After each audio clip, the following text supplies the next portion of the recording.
Hello. Welcome everyone to JLABTV. I am JLAB and this is Football Manager 2022, the Youth Academy Challenge Save with Beira-Mar. And we are looking at Carlos Loureiro at the moment because he is just 18 years of age and might have become my first choice goalkeeper, or will be my first choice goalkeeper for next season at the age of just 18, and is going to be 19 next year. He's developed quite nicely. He's also wanted by some teams in the top flight. So I think we've got a good talent here in our hands. And that's me being honest and saying that. So yeah, good stuff here. I like him. He's got a good situation to be in. And I think this guy's going to be our main talent in the future. He's got great potential to be a player for this division, which is probably not ideal to say he's only good enough for this division potentially in the future, but he's only good enough for the 4th tier right now. I just have to say here now, while he's not good enough for the division right now, he's developing, and we're going to give him more games on this year and next year. So between himself and Almeida, we've got someone who will be very, very good in the future. And if we compare him to Almeida, there's not a lot of difference in terms of the charts here. He's also taller by about an inch. But if we look at this, I'd have to say the only thing that lets him down a little bit is his mentals, but that's also something that will develop over time. So take that away, you've got a good talent, and I think composure, concentration, a lot of stuff that is not amazing right now will get better over time. He's also worth more than Almeida. He's also younger than Almeida by 15 years. And Loureiro is the man I am going to trust in the future for goal. I really am. He's also had 2 clean sheets in his first few matches, so take that as you will. Either way though, we've had quite a few matches since we last met. Let's go over them before we do anything else. The first game we had was away from home against Benfica's B team, and Francolino, with the only goal of the game, ensured that they got all 3 points. Quite frankly, we were lucky to even be in the game at this point, and we weren't good enough on the day. 2 very disappointing performances as far as I was concerned, and something needed to be changed, and quickly, if they were to improve. Our next match was at home against Académico de Viseu, and we were down inside 10 minutes. Well, inside 90 minutes, we were down to 10 men, and then Paul Ayungu with the finish there to make it 1-0 to their team. And his teams are champions. Cambrera with the next goal takes around the goalkeeper. Both goals are just very much you're taking around a keeper or the defender, and you're scoring the first 2 at least anyway. And then this goal, Ayungu, Cambrera, and Rafael Guzzo finishes. It's a bad game for us. We just didn't cope, and sometimes they were lucky, sometimes they weren't, but honestly, they're the better team. And after Mauricio Jr. got sent off inside 90 minutes, we kind of had no chance. And I genuinely felt at the time this wasn't a red card tackle, but looking back, I could see why it was given. It looked as his studs are up, and we just didn't cope afterwards. It was kind of like our first game of the year, where instead of being ahead at one point, we just never got going. And after that red card, we kind of got destroyed. Second half, though, after we held them to a draw at the first stage, they just battered us and we just didn't cope at all. And it was just one of those games, unfortunately for us. The next game we had was away from home against Mafra, and they took the lead after Furtado scores the opening goal there. But we score from a free kick ourselves. David Alves with the finish after Brian finds in. Unfortunately for us, there's another set piece. This time a corner. Reco scores. Reco finds Boateng, who scores with a header from the corner. A nice in-swinger, and we just did not cope. Also, Adsan, can you stop being poor?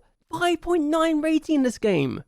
I'm starting to wonder if my weakness in this team is actually on the wings and not in defense. And maybe when we don't have someone to replace Andover, we don't have anyone really good. So, an issue to really talk about here. It really is. The next game we had was much nicer for us. We finally picked up a goal and the win. David Alves found by Sandover. Good finish here. And it was the game that secured our survival in the division. Yes, this game ensured we were safe. And I gave Loureiro a chance in the first team as a goalkeeper, and he got a 7.6 rating. So I'm thinking to myself, maybe now's the time to give him the reins and make him the first choice goalkeeper, because, you know, he's had 2 games at this point. He's not considered the goal yet. I could do a lot worse than that. The last match we had was away from her against Ruka, and Dabo is in. Dabo goes for goal, dinks the keeper, not much he can do. You notice that the defender there was very tall, because I decided to give Barreto a debut here, and he got a 7.1 rating. So despite the fact he couldn't stop the player from scoring, we had a good game in that regards. Yes, okay, that's a lie. We didn't have a good game. they had 3 times as many shots as us, and we had no shots on target. But Loreo had a 7.0 rating, Beretto had a 7.1 rating. So 2 players that I'm looking at for the future performed here. Casanova also got a 6.8. It's not amazing, but it's better than nothing. Also, I gave Vieira a debut here. He got a 6.7 from the bench. Sandova's on the goal drought as well, which is a bit concerning. Thankfully, though, we are already safe. And as far as I'm concerned, that's all I care about. Because, well, we're comfortable. We're 9 points clear of the drop zone and the relegation playoffs. And once we got the win to ensure we survive, we kind of stopped caring as much, I suppose. I'm giving Young Talent a debut. I'm giving Young Talent a chance, though doing it against a team that's currently trying to fight for the playoffs is probably not ideal. And I just look at this and I think, well, I could do a lot worse. I really could do a lot worse. So we're going to take them on. Oliveirense is the opponent. I think we can do not a good job, but I think we could do some better. And Beretto starts alongside Casanova. And I look at this guy. He's 16. He's 6'4". He's improving. If I can get his heading to be really good and his jumping reach to be higher and his strength to be better and really quicker, we might have a talent on our hands. Also, the fact he's got 14 leadership is ridiculous, so he could be a future captain too. But either way, we're going to take on our opponents today, so let's get going. 0-0 at half time. We've had 2 chances, but we've had no highlights at all. As things stand, we are stopping our opponents from getting into the playoffs. And I'm going to say this here now. If we can stop this team from getting promoted while we get 40 points, I'll be very happy indeed. We also need to worry about the 2 teams below us because they are also playing each other today. And if we can finish in 12th place in our first season in this division, then good stuff. That's really good stuff. I'm just not expecting to do well, and I just hope we can do more than this. They've got a corner, and hopefully we can defend this. Good block. I don't know who blocks it, but it was blocked. Lutonda out wide to Phil. And his mojo, and Loreo denies. Hurrah! He saved it. They got a chance. We blocked the cross. Who was it that blocked it? That's what it looked like. But they got a chance to do something with this. And I'm slightly concerned they're going to do something more of this. I don't mind giving away a free kick as long as we get the ball away. And Phil, oh, that's a chance. That's a goal. Surely, what a save from the keeper. Okay, Loreo's becoming my best friend in the goalkeeping position. He's kind of proven himself. We have a chance maybe to do something. Breda's on for Casanova, who's been poor. Adsan to Alves. We've not had his highlight yet, and Fonseca is on the pitch now. Alves, Adsan, maybe a chance. I just encourage the team. Sandova's got a 6.5 rating, and that's not the pass I was looking for. Oh dear. Paredes with a chance. Should do something. Hasn't done something. Good save. We're going to actually... It's a great save, actually. We're going to lower our lines just on a chance that they hit us on the counter again. But Loreo, proving why I'm highly rating him right now. Ball forward to them, and Fonseca's got the ball. Hence Sandova. He's not the quickest, but he's going to try to do something with this. Play in the middle, maybe? Oh, he's lost it. Never mind. I thought he can get away with it, but... Oh, no! Paredes in. It was a bad mistake from Breda. Loreo. Oh, what a save! What a block from Breda! Goodness gracious! Okay. We're surviving this game. They must be hating us. They've hit the bar now, and Beretto with the ball. They really must be hating us right now because we are stopping them from scoring a goal. They need to get into the 3rd place. Cabas, goal from Fonseca. We've actually taken the lead. All the pressure we've been suffering with, and we've got to score at the other end. Oh my God. This is what you could do when you've got a great goalkeeper. Cabas with a really good ball. That's a really good finish from Fonseca. And that's 1-0. That's our first shot on target too, by the way. But Brian, Mauricio Jr., if we get a draw, I don't care anymore. If we concede, and as long as we don't lose, I'm happy. Sandova on the ball. Plays across to Alves, who's... I don't know what he's doing, but he should have headed it to his left, not to where there was nobody area for him. And that's it, the bar. That's a very good chance. I don't know who it was, but it was a very good effort. We've been lucky to stay in this, honestly. They got a chance from the corner. Beretto, who's 6'4", is heading the ball away. This is why he's there. Phil with a chance. And they surely got a score. They have. And nobody marked him. Keeper's not anywhere to be seen. And I can't really blame the keeper for that one. He's done everything he could do to survive this onslaught from their point of view. 6'1", But even you cannot survive when you're out of position like that and there's nobody marking the man. Who was meant to be marking it? Barreto? I don't know who it was, but wasn't the best defending. But we do get a draw, and we have stopped them from winning the game. We had just one shot on target, and we've FM'd them hard. I love that to bits. I love that, 100%. So another big point, we actually finished in 12th, which honestly was a lot better than I was expecting. And we finished 10 points clear of relegation trouble. So we survived really well at the end, and we stopped our opponents for getting into the playoffs for a chance to get promoted. Oh dear, oh dear, oh dear, oh dear. If you were Oliviense's manager, how annoyed would you be right now to miss out because you couldn't be a team that was just mid-table had nothing to lose? How annoyed would you be right now? Be honest in the comments down below, because I want to hear that. I really do. So what we're going to do is go through the season review in this video, and also see who gets promoted and relegated for this division as well, because I'm interested. I'm really interested. So I'll see you in a bit. Okay, so end the season review is here. We made no signings. We sold Tavares, and the board liked the fact we sold him. That's okay. Pinto, we could have got a fee for, but he actually played 11 times and got 2 goals for his club, so that's good. And Costa was very annoyed with his loan spell, but he still did better than what he was expecting. Rafa played just 1 time, and we were not happy with it. And Thomas didn't like the fact he wasn't doing well. Well, he was playing, he just didn't like the team he was playing with and rejected the idea of continuing the loan spell with them.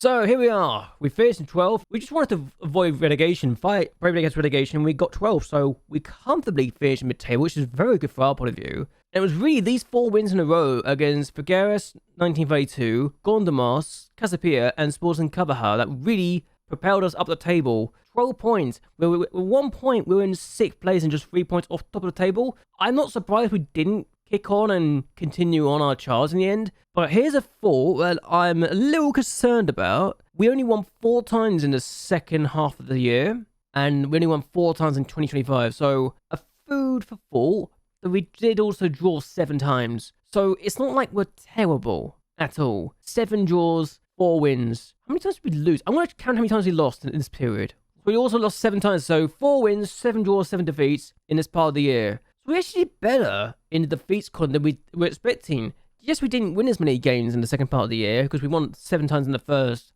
part of the calendar year, but at least we still did something right, I suppose. That's the Portugal, 3rd round, expected to be there. We lost an extra time, not on penalties or away goals. Allianz Cup, weren't expected to do anything, so we're happy with that. Moments to remember, the biggest win against Villafranca, 4-0 away from home. I don't know how he did it, but okay. Firenze, 2-1 victory against our big rivals.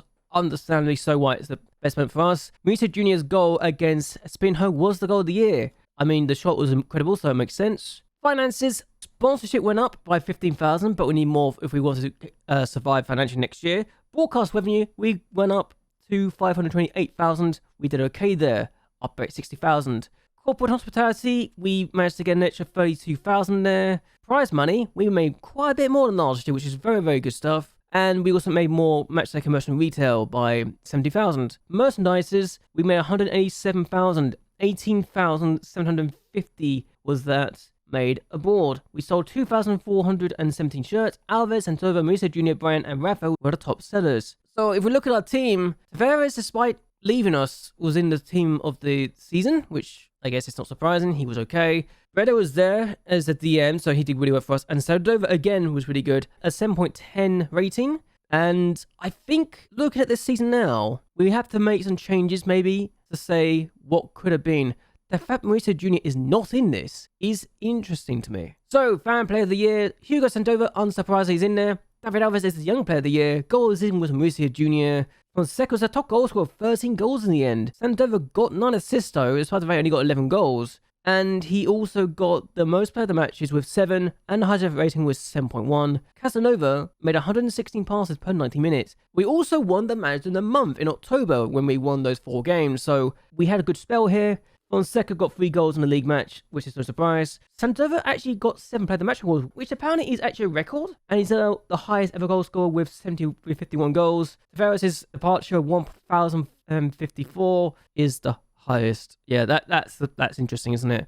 But David Vieira's is the youngest player of all time to play for us. 15 years, 199 days. Not going to be beaten anytime soon, I don't think. But yes, we're here. and they're happy with us. And if we look at the budget, we're going to have a transfer budget of 308,000 and 35,000 for wages. Not a lot to talk about there, really. They want me to fight Brave against relegation again, which quite frankly is not a shock when you look at it.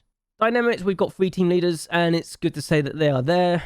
And end of season let's look at the end of season team meeting. We've just got to say here and now, we're going to be in relegation next time. We need to be your best to stay up. Thank you very much for acknowledging that.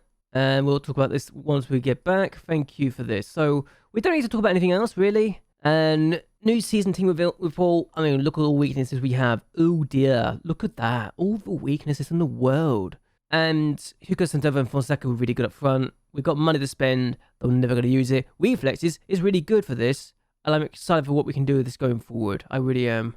Injuries. A broken foot for Andrade was the worst for us. And we look at this now and saying where we can go from here. We can only go to a few... Oh, what? We can go to London. Why? I'm so confused by that, but okay. We're going to go to Portugal anyway for the thing, because why not? And we're also going to look at other bits and pieces. Casanova, I want his marking to go up before I really end this. So that's a thing. And I also want Correa's balance to be up to 10 before we end that as well. I don't know why they're saying, no, it's no longer a weakness. It's not 10. That for me is a weakness. Come on. Also, we should probably make a point about this, how we're now minus 1 million in the red. Yeah, we might struggle a little bit financially, I find, and I'm hopeful that we can get better and better. Thankfully, the finances side is okay, though, oh my god, they're expected to be 2.15 million. We're apparently going to make a loss of 1.37 million. That's slightly awkward when you think about it, isn't it? Can we do better than that, please? Come on. And it's just net debt. It's nothing else. It's just net debt of 1 million. Okay, so we have just seen the playoffs happen, and S2L have actually failed. They are now staying with us. They're not going up or down. And Penafel, despite losing their last game, have managed to survive because they got an 87th minute goal to ensure that they did not get relegated. Can you believe how close they got to relegation? I can't believe it, quite frankly, but it's funny either way. They literally were 1 goal away from potentially having to go to extra time and then going out. Good on them for surviving, really. Really, good on them. Also, Porto just beat Belenenses in the final. The team that beat us in the 3rd round have actually got to the final and lost, thanks to a 91st minute winner. Honestly, could you imagine being Belenenses right now and losing to that in that fashion? We've also just paid off 175,000 to be shared within the squad and backroom staff because of the prorated basis of finishing. Oh, Christ. Where did this money... apparently we just made some money as well. I don't know where this money's come from. I'm guessing... Sponsorship? We got 500,000... When did we get this money? Hello? Where has this money come from? So apparently our sponsorship suddenly jumped up to 575,000 a year. I don't know where that's happened, where that's come from, but I'll take it either way. And also, yeah, Belenenses got the overachievers massively, but they got themselves up and running, didn't they? So good for them. Well done. Okay, so here we are. General sponsorship up that's worth 180,000 has been announced. That's a new deal for us, and well, apparently we're making money from sponsorship now, which is very good indeed. That's a very good deal to get to add to our collection of needing sponsorships. A general sponsorship, so I guess it's this one here that's just happened and has just arrived. So we get 180,000 from that. We also get 105,000 from this, which is a general one. The youth team gets us 86,000, which is a 5-year deal, so that'll be another one done. And then this one has come through, which is already a 2-year deal anyway. So after that's done, after the main kit and the other general sponsorship is done, we're going to get a bit of money, I think. And then if the youth team gets finished as well the year after, we're still in this division. Also, we just got a record.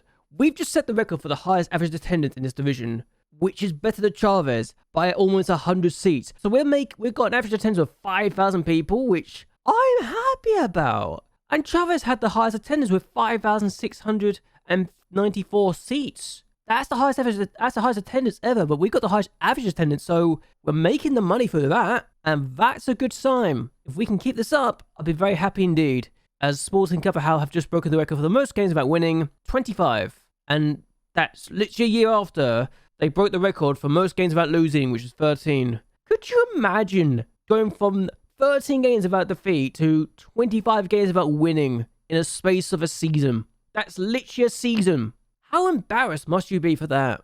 Really? That must be so embarrassing for you. Okay, so we're looking at the team right now. We're looking at the tactic. and we're going to literally build a team from scratch. And Loreo is in goal. He's actually the best player for the position now and the role, so he will start as the main goalkeeper. Adsan is there, but we've also got Breda who can play there. I wouldn't say he's amazing, even he's got 9 crossing and 8 dribbling. I think it's the defensive stuff I'm looking at, but he's got 12 marking, 11 passing too, so he could really play the position if he needs to be. Even if he is a defensive midfielder, Adsan will still play there, despite the fact he had a horrible end of the season, a 6.36 average rating there. Ball playing defender. Breda's the better player there. And I'm gonna be honest, Casanova's kind of disappointed me this year. You know, he's the captain, but he could also play in this role. But we also want to give Barreto some time to play there. So what call do we make here? As Brian easily is the best player for the left back position right now. DM, Mauricio Jr. plays there. David Alves, if he stays, is going to play in the Mazzala role, and Correa plays in the attacking Mazzala role. Winger position, difficult to decide. Sakura's actually got a deal that ends this year. I'm thinking of letting him go. I'm going to be honest and say that, because I don't really think he's good enough for the role anymore. So we got to look at him going. And it's definitely the winger position we're looking at as a concern. Fonseca's got an extra year left, but he's 33. Yes, he scored the goal that gave us the lead. And I think that's the only reason we do this. Also, I've made a point to actually have certain players have certain positions that they can play in sometimes. So Andrade, for example, will play as an inside forward. So we could literally switch and change if we needed to. While the left-hand side, we've got the same situation for some players. But I'm looking at this and I'm asking to myself, Antunes has to play there. He's the best player for that position. Sandova's easily the main striker right now. But Patama and Pinto would be the player that could probably come in otherwise, if we could use this position. But I think the right winger role for Seco had to be there for now. But Barnes will come in the future. He's definitely improving slowly but surely. He's got a load of terminations. Only 16 as well. Calbahas is unambitious. I don't like him. He's just annoyed me more often than not. But I don't know. Fonseca probably is there for now, but I think he'll be a substitute in the future. But at the same time, this is probably the team we have to go with right now. But if I have to be honest, I think Casanova is probably one of the few players that is not safe, along with Breda, because while Casanova can be good, if we had Barreto also come in, I am training him to be a ball-playing defender. If his vision gets improved, and his strength and other bits and pieces we need to improve gets improved, like his acceleration, I think we've got a really good talent here. But Barreto's a talent I'm not sure what to do with in that regard. Because Casanova, while good, is not as amazing as I was hoping he would be. He was great last year, but this year he definitely struggled. I think it was more because he was not used to the division. He's good enough for the division though, and he can play as a right back, which is annoying. Breda, again, do I drop Breda and just have Casanova play there? That's the confusing thing for me. Centre back is a difficult role for me to decide right now. Goalkeeping role, I know exactly what I'm doing there. That's nothing to be concerned about. As well as the wing backs. The fullbacks are fine. The DM maybe is something that Breda can look into as well, because Breda's very versatile. He can play in all 3 positions in the midfield if I needed him to. So he's very useful in that regards. So he will be a player that will be used quite a bit. And he can also play as a DM. So Breda is definitely a man that we'll use a bit. So if Alves gets sold, then Breda's got will move forward to the DM role. So I think it really depends on what happens with Alves, because I think he can be sold. And that's not ideal for me, to say the least. But what we're going to do, though, is end this here. I hope you guys have enjoyed yourselves. I hope you guys like and share this video. And that you subscribe to the channel. It really does help me out a lot. And let me know down in the comments below. Do you think we'll be struggling next year because of what we're going to be doing? Or do you think we'll be safe? I want to hear your thoughts and opinions down below, because it's always interesting to me. But either way, until next time, goodbye, and well, good night.